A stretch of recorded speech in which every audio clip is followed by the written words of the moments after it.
পদ্ধতি জনগণ বোঝে না, পিআর পদ্ধতি খায় না গায়ে লাগায়। গণভোট দিতে হবে এবং সেই গণভোটের মধ্যে পিআরের প্রস্তাবকে অন্তর্ভুক্ত করতে হবে। জাতির মতামত না নিয়ে পিআরকে উপেক্ষা করা যাবে না।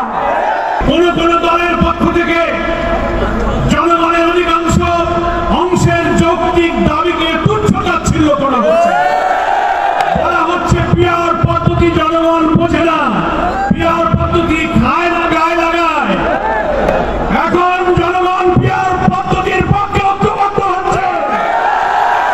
প্রত্যেকটি ভোটারের ভোটের মূল্যায়ন, কালো টাকা, পেশি শক্তি, মনোনয়ন বাণিজ্য রোধ করে একটি উন্নত মানের কোয়ালিটি পার্লামেন্টের জন্য আধুনিক বিশ্বের 91টি দেশে এই পিআর পদ্ধতি চালু আছে।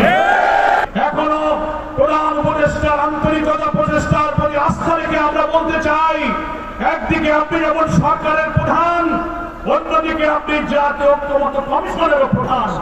দুইটি প্রধান দায়িত্ব নিয়ে আপনি শক্ত থাকবেন।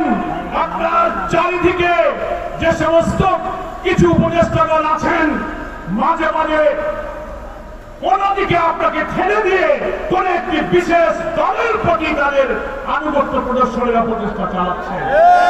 আমরা এই দৃশ্য আর দেখতে চাই না।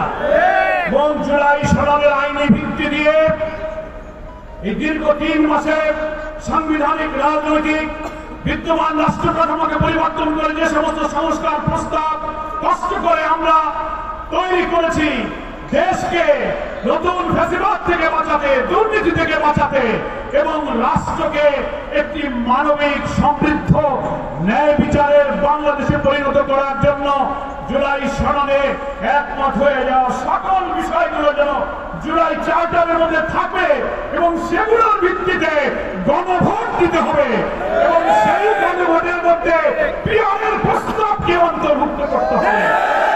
আমরা বলেছি, আপনি গণভোটে দিয়ে দেন পিআরের পক্ষে জনগণ কি মতামত দেয়। জনগণ যদি পিআরের পক্ষে মত দেয়, সকল দলকে সেটা মানতে হবে।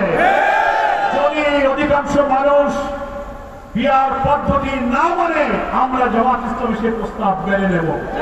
কিন্তু জাতির মতামত না নিয়ে পিআরকে উপেক্ষা করা যাবে না।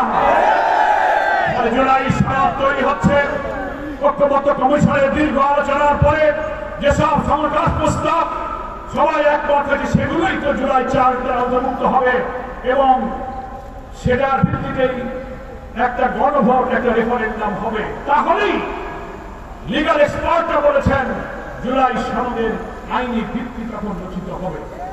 একদিকে একটি জুলাই সনদ বাস্তবায়ন আদেশ, তারপর হচ্ছে একটি গণভোট বা রেফারেন্ডাম এবং সেই জুলাই সনদ বাস্তবায়ন আদেশ জারি করার আগে তার মধ্যে গণভোটের বিধানটাও আমাদেরকে এই পিআর প্রস্তাব ঢুকিয়ে গণভোটের সিদ্ধান্ত গ্রহণ করতে হবে।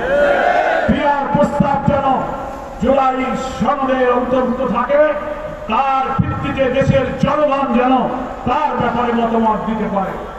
ইতিপূর্বে বিভিন্ন সার্ভের ভিতর দিয়ে আমরা দেখতে পেয়েছি বাংলাদেশের অধিকাংশ মানুষ পিআর পদ্ধতিতে নির্বাচন চায়।